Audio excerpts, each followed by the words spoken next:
What's up, fellow entrepreneurs? Today, I want to talk about California Assembly Bill number 257, the Fast Food Accountability and Standards Recovery Act, or Fast Recovery Act for short. But first, I'm an attorney, but I'm not your attorney, so please seek out competent legal counsel for your specific legal question. All right, the politicians that voted for the Fast Recovery Act say it will provide increased rights to the state's fast food workers. But don't those protections already exist for all California employees? And do fast food workers need special protections that other California employees don't need? And if so, why? If passed by the California State Senate and signed into law by Governor Newsom, the Fast Recovery Act would create the Fast Food Sector Council within the California Department of Industrial Relations and add new statutory requirements aimed at holding fast food franchisors liable for certain actions of its franchisees.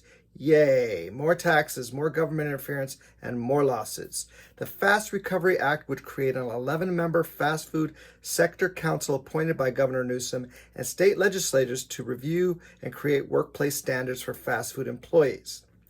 This would include wages, working conditions, training, and to issue, amend, or repeal rules and regulations pertaining to fast food employment.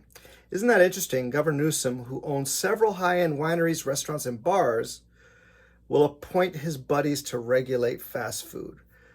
Why not protect all service employees if food service employees need special protection beyond what is already in place for all employees?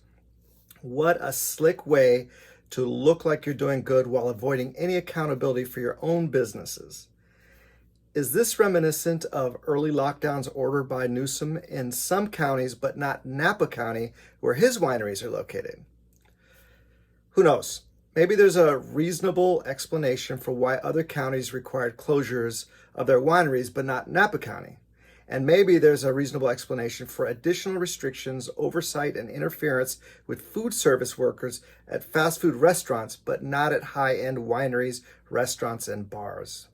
Newsom's council would be required to hold public hearings every 6 months and to conduct a full review of the adequacy of minimum fast food restaurant health, safety, and employment standards at least once every 3 years. The bill would also permit a county or a city with a population greater than 200,000 to establish a local fast food sector council authorized to provide recommendations to the state council and would prescribe requirements for the state council in connection with these recommendations.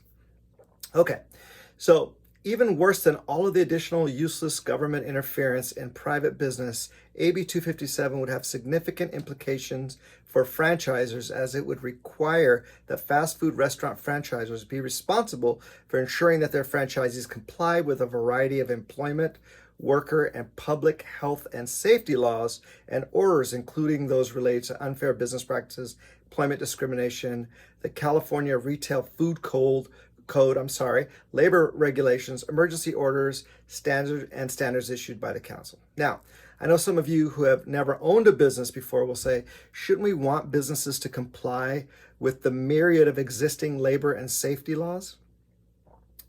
Of course, they should, but does making new laws that tell businesses to follow the existing laws make any sense at all? Of course not. That would be like making additional criminal laws and creating an entire additional government department specifically to make sure that citizens are following the laws that are already in place. All right, so if you ask me, this is waste, fraud, and abuse, the great California business plan. What's really egregious about this bill is that if passed, the bill would make a franchisor jointly and severally liable for violations of its franchisees and would provide that specified laws may be enforced against a franchisor to the same extent that may be enforced against a franchisee. Are these people nuts? Do they understand basic economics?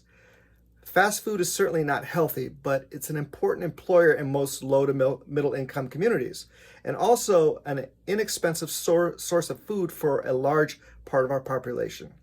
So there really are only two responses that a business can take in the face of such government overreach and forced liability. They can either raise their prices to cover costs and risk, or they can leave the market. Again, who do you think this will hurt? The people that depend on the jobs and the people who frequent fast food restaurants. And who do you think this law benefits? plaintiff side attorneys, of course. Dear citizens of California, please stop voting for these anti-business legislators. Even if you're not a business owner, these people are not on your side. So if you disagree with me, then let me know in the comment section what laws they have passed that have made your lives better. Till next time, be productive.